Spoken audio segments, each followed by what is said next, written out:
Assalamualaikum warahmatullahi wabarakatuh. Selamat pagi, siang, dan malam bagi kita semuanya. Sebelumnya, mari kita berdoa sesuai dengan bacaan masing-masing. Semoga kita diberikan kesehatan dan diberikan kemudahan segala aktivitas syariat. Berdoa mulai. Berdoa selesai.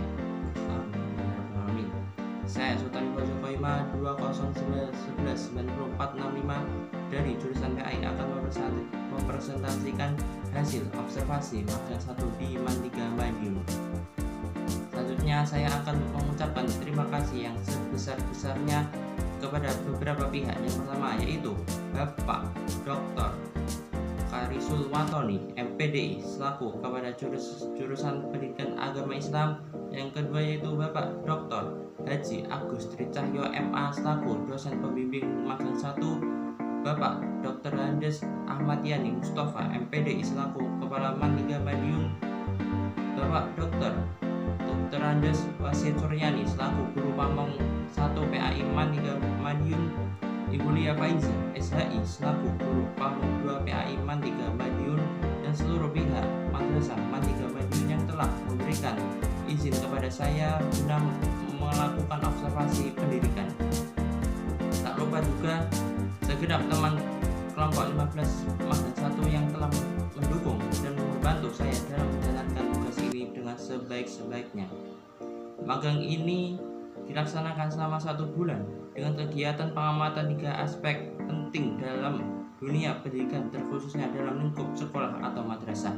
Yang pertama yaitu kultur dan manajemen madrasah, yang kedua yaitu perangkat pembelajaran atau RPP, yang ketiga yaitu aspek perangkat penilaian peserta didik.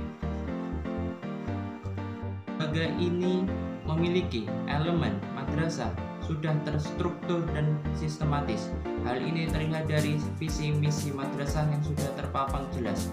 Visi madrasah yaitu terbentuknya insan yang berprestasi, selaras antara iptek dan imtak, serta berbentuk lingkungan. Visi ini diaplikasikan menjadi 5 poin, juga serta setidaknya terdapat 3 tujuan dalam madrasah. Yang pertama yaitu observasi kultur dan manajemen madrasah Mandika Madiun. Kebiasaan yang sedang dibudidayakan atau yang sudah membudidayakan. Yang pertama, terdapat kebiasaan saat bertemu dengan guru, siswa, ataupun warga madrasah. Sama pembelajaran daring, ketika bertemu dengan warga madrasah, siswa cukup menyatukan tangan di dada kepada guru maupun warga madrasah lainnya. Yang kedua yaitu terdapat komunikasi antara guru ataupun warga madrasah. Pada saat pelajaran, proses pembelajaran daring, anak dan guru menggunakan media komunikasi seperti WAG, Google Classroom, dan platform lainnya. Yang ketiga yaitu terdapat kerjasama antara guru, siswa, ataupun warga madrasah. Semua warga madrasah berperan sebagai tugas dan tanggung jawab masing-masing. Dalam kegiatan intrakurikuler, 50% siswa aktif terlibat dalam hal kegiatan pembelajaran, sedangkan dalam kegiatan ekstrakurikuler, selama proses pembelajaran jarak jauh, kegiatan ditiadakan. Terdapat upaya penerapan peraturan kedisiplinan di madrasah. Upaya-upaya pembinaan guru dan siswa. Yang pertama, melalui upacara. Yang kedua yaitu sholat duha dan sholat duhur berjamaah. Yang ketiga yaitu kegiatan kepramukaan. Yang keempat yaitu ngaji rutin Al-Quran setiap hari. Yang kelima yaitu melalui slogan. Observasi perangkat pembelajaran Mandika Madiun. Yang pertama yaitu KIKD. Sesuai hasil yang diperoleh berdasarkan observasi atau wawancara, sesuai KI dan KD telah sesuai dengan dasar pendidikan Islam di dalam KMA nomor 183 tahun 2019. Selain itu, kurikulum yang digunakan dalam penentuan KI dan KD adalah kurikulum K13. Yang kedua yaitu indikator pembelajaran. Mata pelajaran Al-Quran Hadis yang diampu oleh Bapak Dr. Andes Wasid Suryani dan sejarah kebudayaan Islam yang diampu oleh Ibu Lia Faiza SHI telah sesuai dengan kaidah penulisan indikator menggunakan KKAU. Untuk kognitif telah sesuai dengan menggunakan MODS dan HODS, serta telah sesuai dengan KD yang telah ditentukan dalam KMA nomor 183 tahun 2019. Yang selanjutnya yaitu strategi atau metode pembelajaran Al-Quran Hadis yang diampu oleh Bapak Dr. Andes Wasid Suryani sama daring, yaitu melalui WAG, Meet, video, voice note. Sedangkan dalam situasi luring, maka pembelajaran disesuaikan dengan kondisi dan kemampuan peserta didik.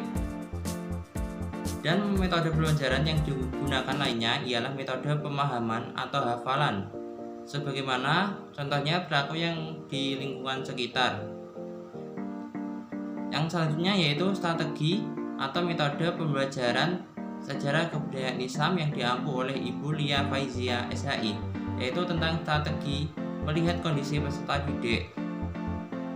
Sedangkan metode yang digunakan berupa PPT dan diskusi, upaya untuk menyampaikan materi sesuai dengan kondisi peserta didik pada saat pembelajaran dilakukan secara offline atau luring terkait jurusan IPA atau MIPA.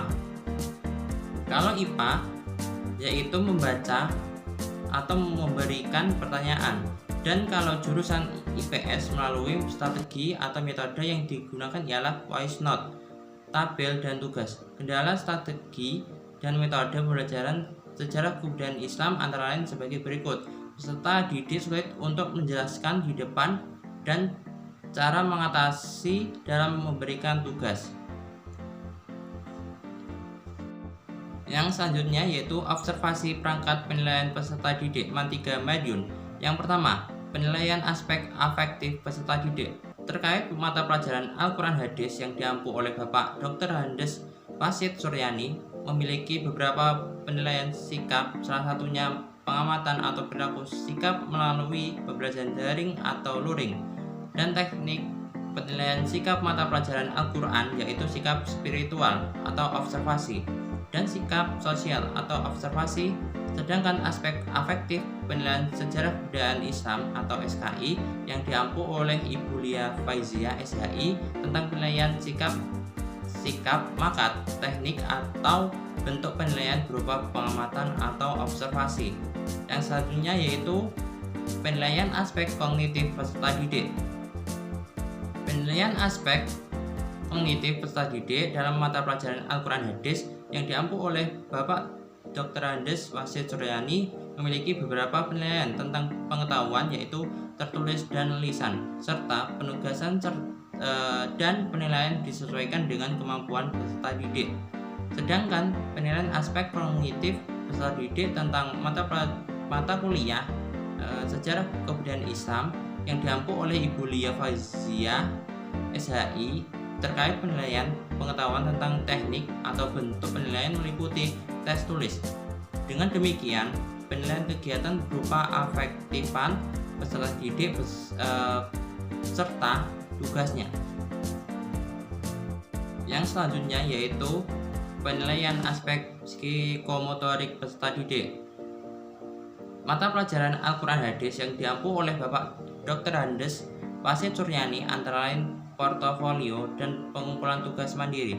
Sedangkan aspek penilaian mata pelajaran sejarah kebudayaan Islam yang diampu oleh Ibu Lia Faizia SHI berupa lembar unjuk kerja. Yang selanjutnya yaitu observasi perangkat pembelajaran Man3 Madiun. Yang pertama, alokasi waktu.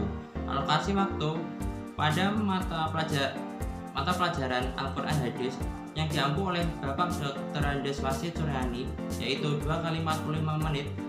Mata pembelajaran Al-Quran Hadis sama online atau daring yaitu satu pertemuan hanya 40 menit. Sedangkan alokasi waktu mata pelajaran sejarah kebudayaan Islam yang diampu oleh Ibu Lia Faizia SHI yaitu 2 kali 45 menit dan ketika pembelajaran secara online atau daring selama 40 menit dan offline atau tatap muka selama 45 menit. Yang kedua yaitu bahan atau media pembelajaran. Media yang digunakan guru pamong dalam mengajar salah satunya mata pelajaran Al-Quran Hadis yang diampu oleh Bapak Dr. Andes Wasid Suryani menggunakan bahan atau media yang disesuaikan dengan kondisi peserta didik. Sedangkan bahan ajar dalam pembelajaran Al-Quran hadis berupa materi akidah akhlak, SKI, dan fikih dan buku sudah disediakan di perpustakaan. Sedangkan untuk bahan ajar modul dibagikan kepada siswa yang berkaitan. Sedangkan bahan atau media pembelajaran sejarah kebudayaan Islam yang diampu oleh Ibu Lia Faizia SHI disesuaikan dengan media yang ada di madrasah. Dan bahan ajar mata pelajaran sejarah kebudayaan Islam yaitu buku atau modul dari madrasah. Yang selanjutnya yaitu refleksi perangkat penilaian peserta didik MAN 3 Madiun. Yang pertama yaitu penilaian harian, terdapat unsur afeksi, kognisi, dan psikomotorik peserta didik. Yang kedua yaitu tengah semester, terdapat unsur afeksi, kognisi, dan psikomotorik peserta didik. Yang ketiga yaitu akhir semester, terdapat dua unsur yakni unsur afeksi dan kognisi peserta didik. Sekian presentasi dari saya, bila ada kesalahan mohon dimaafkan. Ihdinas siratal mustaqim. Wassalamualaikum warahmatullahi wabarakatuh.